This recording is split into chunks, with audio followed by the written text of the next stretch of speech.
G'day, g'day.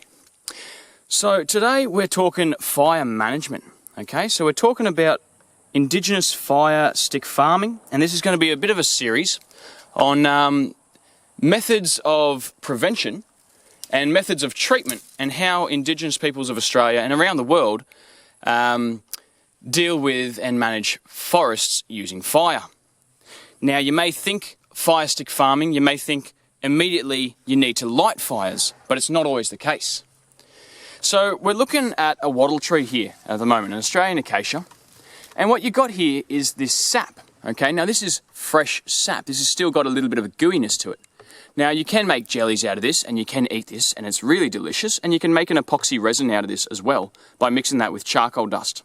But what this is created from is a little rain moth or a witchetty grub like creature, sometimes a Bardi grub, that will be laid in there by the adult moth, and it will then swell up the tree. You can see there's a bit of a swelling here, there's a bit of a bulge here, and that's usually where you might find a grub inside there.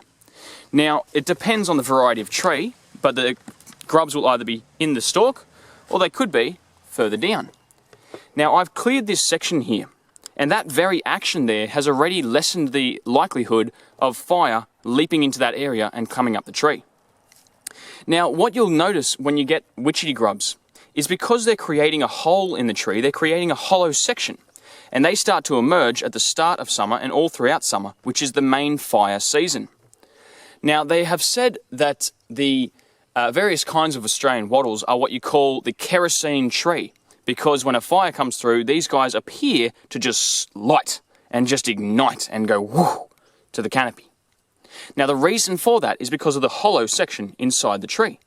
And anyone who's done much work in a forest will have seen many little holes in these trees. Now, one of the common places you'll see in desert tribes is they'll look right down in here, and they'll see how there's got a crack, how there's this crack right here, okay? So we've got more sap oozing out here, we've got a bit of a split in the wood, so there's a high likelihood that if I trace this down, we're going to find the root. Okay, so there's the root here. And you follow that down, there'll be a swelling, and that's where the witchetty grub is living inside of. And you can crack that open on the top, and you'll get him out. Now, that very action has lessened the likelihood of there being a fire. Okay? I've gotten rid of a large amount of this sediment from around here. This leaf litter. Now, we're going to show you another section, and hopefully we'll show you the actual tinder, the poo, or the sort of like worm castings of the witchetty grub, because it's where these little tinder bundles catch a spark, so that when a fire leaps over and you get a leaping spark, that's where a new fire will start from. Because we're constantly foraging. We're constantly foraging for the witchetty grub, right? And so you got all these little bits of the leavings of the witchetty grub, and they'll be all in around here. So we scratch all this to try and find where the home of the grub is. Because when we're doing a burn, we don't want to actually burn our food resources. We don't want to destroy our food, because that's, you know, biting the hand that feeds you, as they say. Okay? So you get a lot of this sawdust right around the base. All this. Okay? And I'll show you a better example in a little bit. But you can see here, these large hollow chunks. Okay? Like right there, that hole. Right here. So that is just a wind tunnel waiting to kindle a flame. And again, all these bits of bark that are hanging off here allows a good amount of airflow so that the fire can just roar through this entire branch and get all the way up and jump into the next tree. Okay? What we have here is a hollowed out dead wattle tree. And you can see just how many hollows this has. You got the one right here. You got this one over here. You got a few more up in the branches and around the corner, just over here. If I peel this over, you've got heaps of stuff, right? And there'll be lots of grubs living in this dead tree too. Now, this is going to be a space, because of all these grubs, you're going to end up with a lot of ants in here too, and they'll live in here, and the termites will come along and they hollow it out, and you get, again, all these little leavings of all the insects, okay? And that's what holds the spark. That's what kindles the flame for a very long time. Now this is what I'm really talking about, okay? So this little bundle here, and if I go, so you've got this little slit that's coming here at the top. I would reckon that the grub is more likely to be at the bottom, okay? And if I rip this whole thing off, do I get a grub?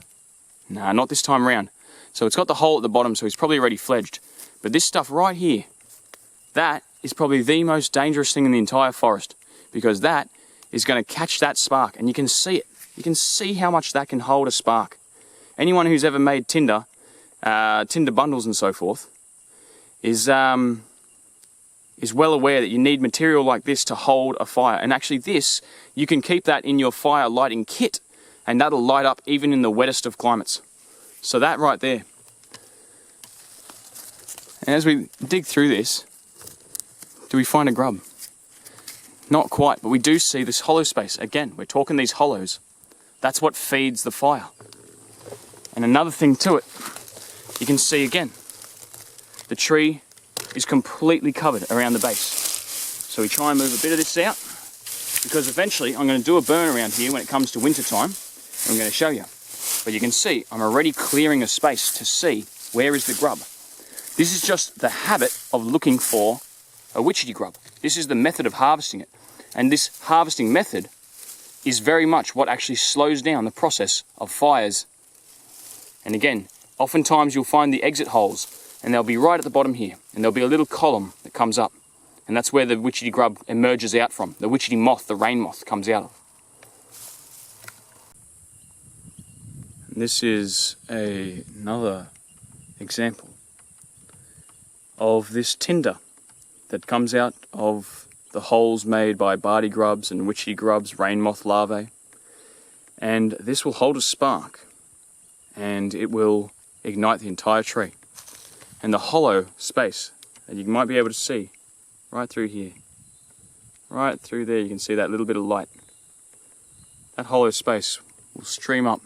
You can see previous scars here. Previous scar there.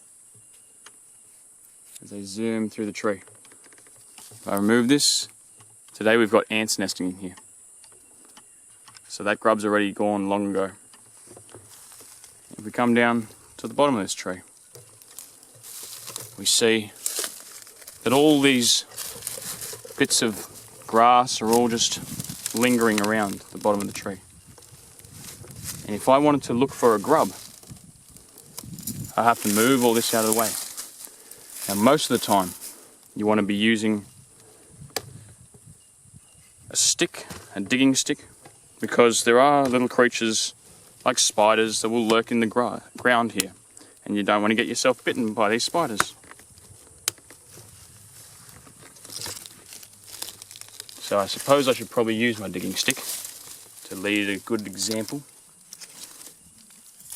And by doing this, I'm clearing away all this debris that is going to allow the fire spark to land here, or a little bit of burning branch or bark that's spat off of the main fire, and it'll come over here, and it'll land in here, and it'll reach up through here, it'll enter into a hole right at the base of the tree, where the witchetty grub's been burrowing, and it'll climb inside the tree until it emerges a lot further up, and it'll come, and then all the way up here, and then eventually just gets right up here, bursts into the canopy. Okay, so that's what we're trying to prevent by harvesting witchetty grubs. So not only are witchetty grubs delicious, but the action of harvesting them from the wild forests lessens the likelihood of bushfire.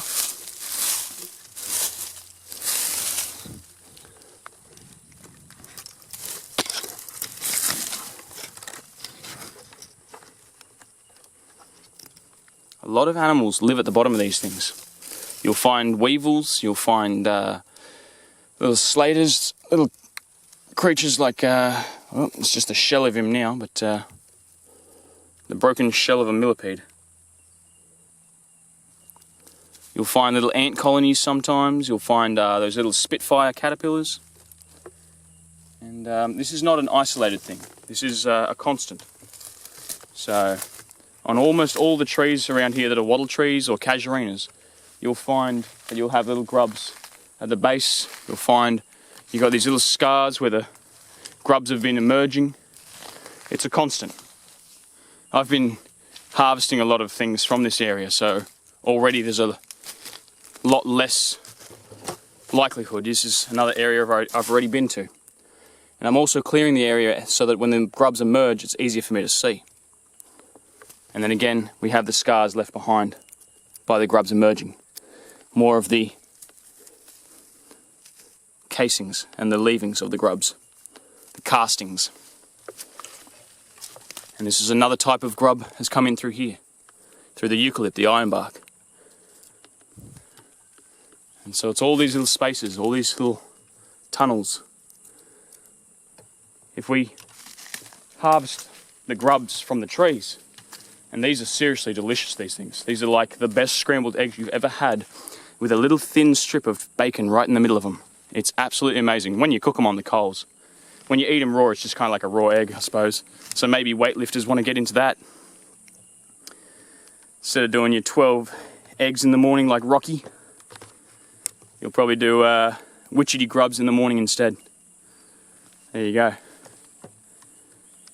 So that concludes episode 1 of our series on Indigenous fire stick farming and fire management.